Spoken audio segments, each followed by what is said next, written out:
Continuando o assunto transporte de substâncias, vamos ver outros aspectos. Agora o transporte ativo. Então, para que ocorra o transporte ativo, são necessárias também proteínas. Então, nós temos dois tipos básicos de transporte ativo. O transporte ativo primário e o secundário. Primeiro, vamos ver então o transporte ativo primário. Nesse caso, ele está diretamente acoplado a uma fonte de energia, né, que pode ser ATP, pode ser uma reação de oxidação ou redução, e pode ser também a absorção de luz. Esse transporte ocorre contra um gradiente de concentração. E o mais comum que nós temos, e que aparece em vários processos, seja na respiração, na fotossíntese ou mesmo na absorção de minerais, e também no caso do floema, no transporte de sacarose, por exemplo, é o que nós chamamos de bomba de prótons. Então, nesse transporte ativo primário, o que ocorre? Primeiro, eu tenho, então, a membrana plasmática, né? Aqui eu tenho a parte extracelular e aqui o fluido intracelular. Então, essa proteína, que também é uma proteína integral, ela vai se ligar a um soluto e esse soluto vai se mover contra um gradiente.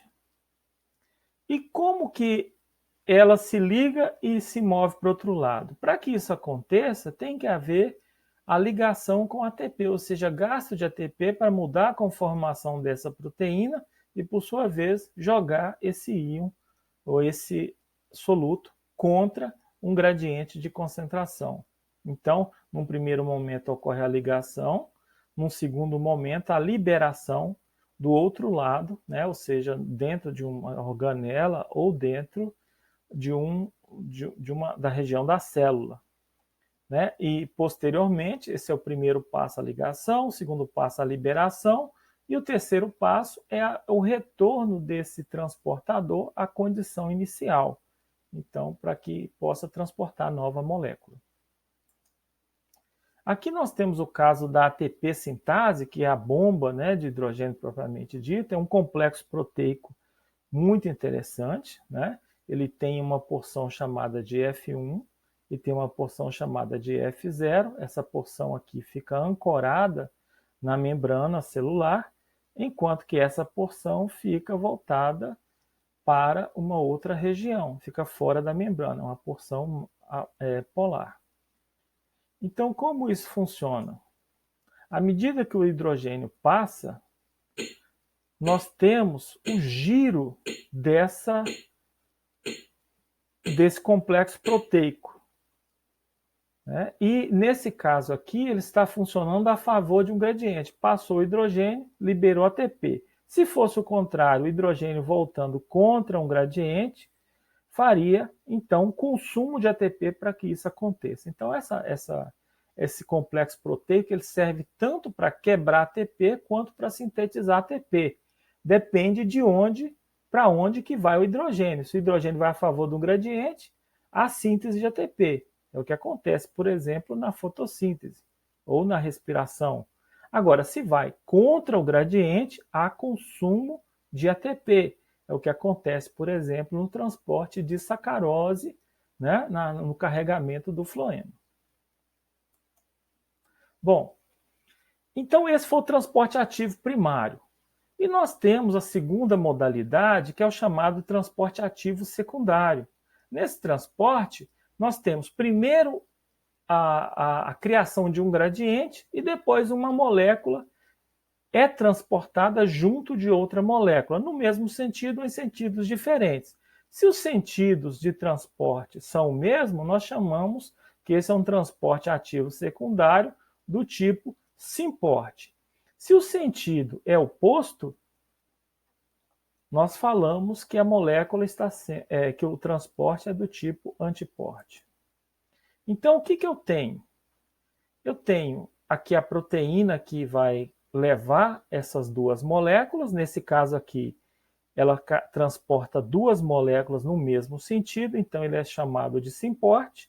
E nesse outro tipo de transporte aqui, nós temos uma molécula num sentido e outra molécula em outro sentido. Então, isso aqui é chamado de antiporte. Agora, é bom prestar atenção, porque aonde que está o gasto de energia?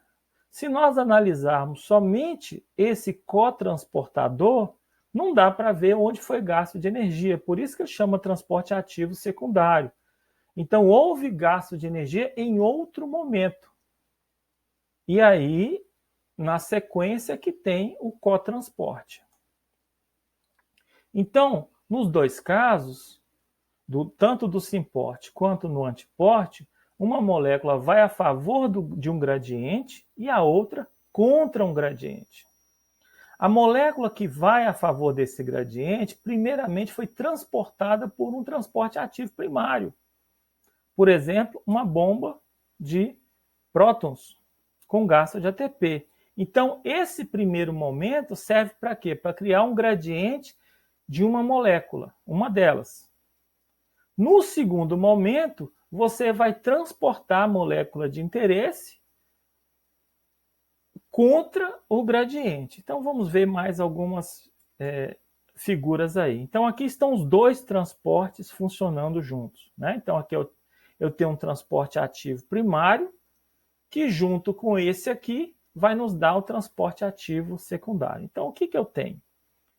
Para esse hidrogênio vir para o lado de cá, ele vem contra um gradiente, porque aqui já tem muito hidrogênio. Então, ele vem contra um gradiente, então, para que isso ocorra, gasta ATP. É aquela mesma bomba de prótons que eu passei quando falei do transporte ativo primário. Então, aqui tem um transporte ativo primário, mas ele tem uma razão. Não é simplesmente transportar o hidrogênio, é gerar um gradiente de hidrogênio do lado de cá, que, por sua vez, esse hidrogênio vai voltar para cá, usando agora o cotransportador. E no caso aqui, esse cotransportador é muito comum em algumas plantas. Ele transporta ao mesmo tempo hidrogênio a favor do gradiente, porque aqui tem muito e aqui vai ter pouco. Ele vem junto e traz a sacarose, que é uma molécula-chave no transporte pelo floema. Então, vem o hidrogênio e vem sacarose. Então, isso aqui é o simporte. Então, veja, o gasto de energia não está aqui. Ele está nesse transporte acoplado aqui, que funciona junto no transporte ativo secundário. Aqui nós temos um modelo que ocorre em animais, né? Que é a bomba de sódio e potássio, mas que serve para ilustrar o que nós precisamos observar aí. Então, o que nós temos aqui? Nós temos dois cotransportadores, né? Small amount. Então, esse cotransportador aqui vai transportar sódio e glicose, né? Que é o açúcar. Bom, e por que vai transportar? Vejam, eu tenho muito açúcar aqui e pouco aqui. Então, o açúcar vem contra um gradiente. E o sódio, eu tenho muito sódio do lado de cá e pouco do lado de cá. Então, ele vem a favor do gradiente. Então, o açúcar vem a favor, vem contra, e o sódio vem a favor. Então, isso aqui é um cotransporte do tipo simporte. Continuando.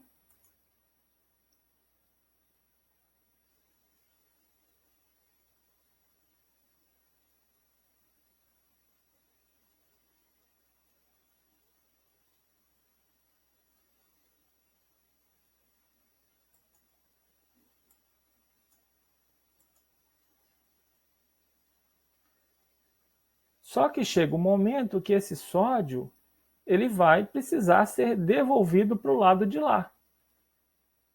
E aí ele vai contra um gradiente. Então aí entra em ação a segunda parte do processo. Ou seja, eu tenho aqui o sódio usando um carreador, só que como ele vai, primeiro ele estava vindo a favor, agora para ele voltar para lá ele vai contra um gradiente. Então, para que isso seja possível, precisa de ATP. E aí, nesse caso, né, de células animais, toda vez que o sódio vai para um lado, vem potássio para o outro. Mas houve um gasto de energia nesse processo aí. Então, aqui é o gasto de energia para gerar o gradiente de sódio, e aqui é a etapa do symporte, que é o cotransporte, que traz sódio e açúcar. Então, era basicamente isso aí que a gente tinha que ver nesse pequeno vídeo aí.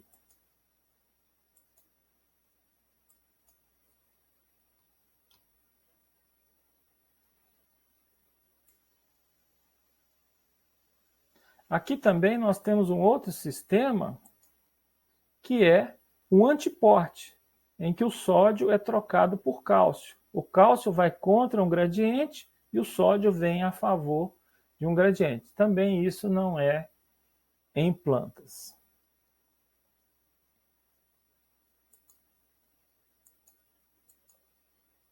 Bom, aqui então, como funciona o symporte, né? Então nós temos aqui duas moléculas, né? O sódio e a glicose, no caso o açúcar.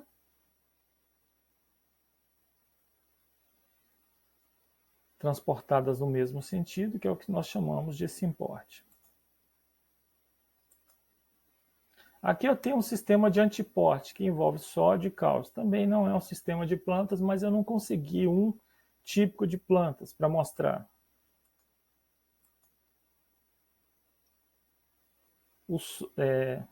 O sódio vem junto com o cálcio, só que eles andam em sentidos opostos, né? Atravessam juntos, mas em sentidos opostos. Aqui eu tenho aquele mesmo esquema mostrando o transporte ativo secundário, né? Então aqui eu tenho uma bomba que, ao invés de transportar prótons, como ocorre em planta, transporta sódio e potássio e queima ATP. E do lado de cá eu tenho um symporte que transporta sódio e glicose. Então primeiro cria o gradiente de sódio, o sódio vai para o lado de lá, acumula bastante do lado de lá. E para isso acontecer tem que gastar energia, porque vai ser contra um gradiente.